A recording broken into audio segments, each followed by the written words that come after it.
Welcome back to the Virtuous Woman Show, and we continue with domestic violence against men. And let me say this again, happy Father's Day to all the fathers that are watching us. May the Lord bless you. Odukula, what are some of the indicators that men should be on the lookout against domestic violence? Nini hii yenye men should look and say, this, if I see this, we know that we are getting into this, into domestic violence. Thank you again. I think the indicators, I would put them on both ways. Because at the end of the day, we are saying that we should find a way forward in this, a constructive way forward. So first, if as a man, you detect that your lady is having some unique mood swings, then probably that could be a pointer to something. Because those mood swings could just be a foundation of disaster in the waiting.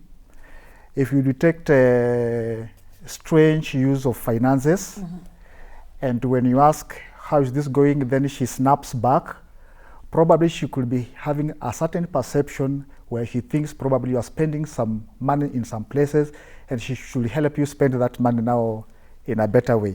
When probably you bump onto strange investments by her, maybe from her friends, because women are fans, sometimes a friend of her can still leak to you a secret, then that could also be a pointer at something. But then on men, how do you tell that domestic violence is rife here? When a man starts withdrawing, men are so good in withdrawal. He just withdraws, he keeps by himself, he becomes a loner. He doesn't want to mingle and mix with his fellow men, or probably spending too much time away from home, which may not be necessarily work. Some men may even become alcoholic, like he invests more time in work because he thinks, I think it's better for me to be here than at home. It simply means at home is not cozy. Because if you are not there, actually he will be there watching for a movie or watching football. So it means then that in that house there's problems. Some of them may start engaging in substance abuse, excessive taking of alcohol, smoking of bang, or even some drugs to make him feel high and help him in aggression, because his love for you does not allow him to become violent to you when he's sober. So he has to take something so that when you ask for money which he doesn't have, he'll be able to threaten you with violence. And when sometimes some men become suicidal, then they it's a pointer that there's something that is not right, because when he tells you, most people who commit suicide will start by telling you, na nitakufa nikuache. It's actually a cry for attention. So then you should be able to quickly move in as a woman or get a person of authority, probably in their family, because it's more likely to bond with a person from their family and tell them, I've heard this guy say this, probably there could be a problem, I could be the cause that I don't know, and I'm willing that we help sort this one out.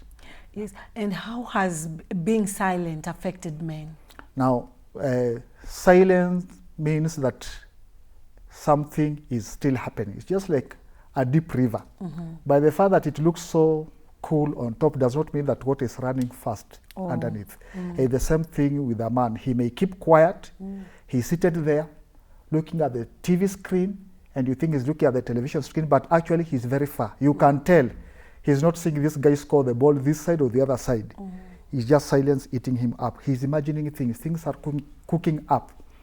And sometimes you could even tell from his facial expression flashes, suddenly he gets distracted for maybe you are talking, probably he has remembered something about you. It has pained him, but it's not yet time, or he does not have the courage to bring it out. So you ask him, anything the matter? No, I'm okay. Honestly, he's not okay. That's a culture of silence, but things are cooking. And eventually this silence creates images, imaginations, then stress. Stress gives birth to depression. Depression brings about health issues, mental issues. Then violence comes in. And suicide or violence or murders come. And do women really know when they are doing this, like, apart from physically abusing? You talked about of the psychological abuse and the emotional abuse. Do women sometimes understand that they are abusing their husbands? Or what is it that you can tell women to know that when you do this, just know that you are abusing your husband, maybe emotionally, psychologically, or economically? I would say yes or no, depending on the level of abuse. Because in my own thinking, this thing have got a journey they travel. It starts with a disagreement, probably in the house. I'm a man, I'm not comfortable with the way you take so much time at the phone and smiling alone. And maybe you are just on one of these funny social media things, and I'm like, okay. You are in the kitchen, you are talking on the phone, I come over there and you stop, I'll call you back. And then I'm like, already I'm not in agreement with that. Then I keep quiet. Then eventually this one comes into a source of conflict. And this conflict, if not handled, may easily slide into violence. And the violence could escalate into fatalities, into brutal into a brutal move whereby someone is grossly hurt or even killed, or even damage of property. A woman may know or may not know when she's talking with her friend, they are just having chit chat, the normal women gossip, which is, I'm told, is healthy. She's not aware that this could be an issue. Probably when she's asking for money and piling pressure on you, ile pesa hujapata, then it's like, I told you, ikipatikana nitakwambia. She may not aware.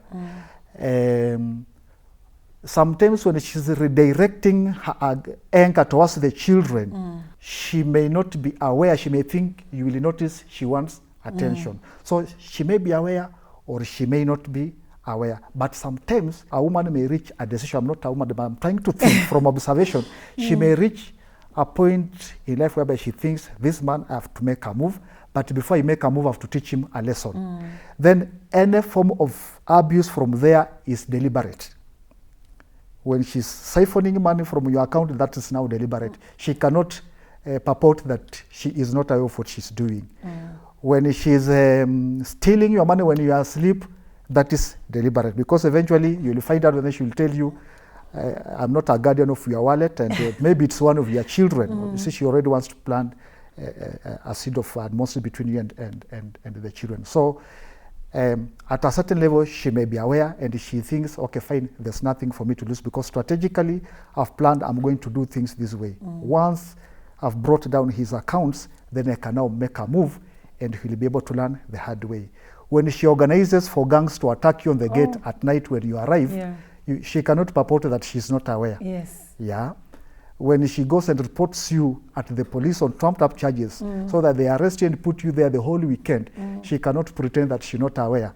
When she insults you before your friends, she says, okay, this man, I'll teach him a lesson. He's coming with friends, I'll just insult him. And embarrass him. And embarrass him before his friends. She cannot say that she's aware, but then that is already at an advanced stage. She wants to invoke a reaction from you that will justify her future actions. And I think that is important, that the people should know sometimes a person can do something so that you swallow it as a trick. It's a bait. I could do something, you swallow that one, then it justifies my future reactions. And this is very common in domestic violence. A man or a woman could do something so that when you react on that one, your reaction is what people will see, is what the public will see, is what the society will see, is what my family will see, and then I'll be justified in my future action based on your reaction. The father is a figure, is the head of the family. A father is to be honored, to be respected. When children are watching their father being mishandled, are there some implications, negative implications that comes in the lives of the children, especially the ones you've dealt with? Children may, to some extent, accept when their mothers are abused, especially if it's mild. They may not know, because the woman may be able to cover this one up and it's not so much seen, because she can share with the people out there, or she can cry in the kitchen or in the blanket. A man, on the reverse, when he's abused, is on the other shoe, he is not good at covering that, so it's likely to come out. The child can easily hear the mother say, usinilete upuzi hapa. Then he's like, he looks at the father, ala, father ni aje kwani hapa leo unaambiwa usilete upuzi hapa. She's like, na unaweza zungumziwa hivyo, na unaweza ambiwa hivyo. Then they just look at each other and they keep quiet. It hits boys more. I think it hits boys more, probably more than the girls. Just my thinking. Maybe there could be a need for psychological input on that one. But I think it hits boys more when their fathers are abused. That authority goes, their role model goes, their figure goes. You asked, is there, other than reporting, is there something men can do? Personally, I would say that men should find close friends they could be able to share with. The problem comes when men do not find a person to share with, because men rarely share. It's just good that we encourage men that they should have a close friend they can be able to share with. A trusted friend who do not leak out your information. He can be able to keep quiet with it. Not one who will go and start sharing it with his wife, who goes and shares with the other friends. And the whole village. And the whole village. So you could just have your friends say no. And more importantly, I would advocate that even when we get married, as much as the two are coming together, is it possible, the two are coming together to be one, is it possible that you do not sever and cut links with your family? These are your roots. They are your fallback lines. If something happens, you can easily fall back and talk to your mother or father, and same to the lady. Unfortunately, we have had scenarios whereby the parents also take sides and start.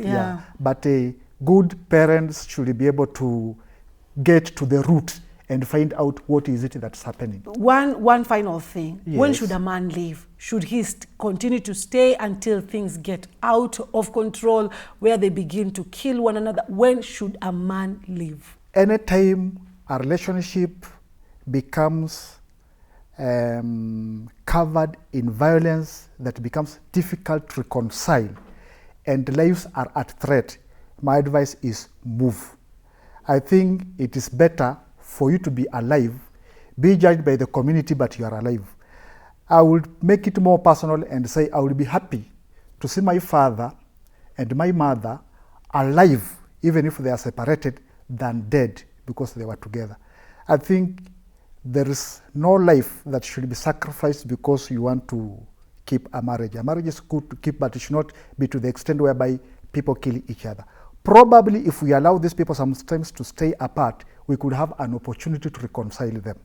Than when we force them together and one of them sits down and thinks, okay, fine, if I must stay with this person and I don't want to stay with them, then I'm going to eliminate them. I think before you think of raising up your hand, a panga, thinking to how to poison your man so that he dies silently. These are things I see on social media. Give him this stuff in soup or juice so that he dies slowly, or get him some thugs to shoot him at the gate, or pick up acid and disfigure this particular person. Please, this woman, this man is God's property, is a daughter to someone, is a sister to someone, is a mother to someone. Leave them alive with their health. Just move, God will bless you elsewhere, and God will also bless them. Do not hurt anyone in a relationship. If you're a man outside there, please talk. And if you're a woman outside there and you know that there's abuse against your husband, why don't you reach out for help? Talk, also talk, and talk to the relevant authorities. Don't just go and get feedback from the people that will give you wrong advice. Talk to the right people. And Odukula, do you have centers where men can come and report? Do we have them in Kenya? Do we have them in centers around our counties whereby men can go and speak and get help? Unfortunately, or maybe I'm not yet informed of any center where men can go and report cases of violence. But legally speaking, any form of abuse should be reported to the authorities, that is to the police, who are able to investigate, especially where you've got threats of murder. Also, if you are a spouse and you hear your spouse threatening that they could be able to commit suicide, sometimes just safe that you report that one earlier, because it could easily be put on you. Yes. He could commit suicide and then it said you are the one who murdered the guy. So it's good when you hear him threatening to go and commit suicide, please report to your pastor, report to a community worker or report to the nearest police station so that it's known that this person is threatening to take this particular move. Probably they're able to direct this person to where they're able to get help. At Philadelphia, Free Pentecostal Church, Philadelphia Church, we have got a women crisis center, and sometimes I've seen men walk there. It's a women crisis center, but then I've seen men walk there and say they are facing one or that form of abuse from their wives. And we have seen social workers there talk to these men, reach out to their wives, and sometimes reconcile them, get family members who could be able to stand together and talk with these people, and these people get some form of help. It could be a bit tricky sometimes for men to report to police stations. It's good for us to note this, because sometimes they tell you, when mwanaume aina gani umekuja kusema mambo ya hii. But of late we have got gender desks at police stations, and I think these people are adequately trained and they're able to handle these situations. Yeah.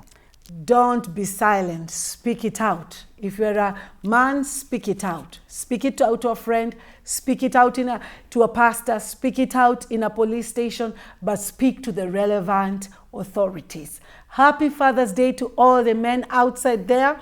And together we can build our families. God bless you. Until next time. Bye. Thank you.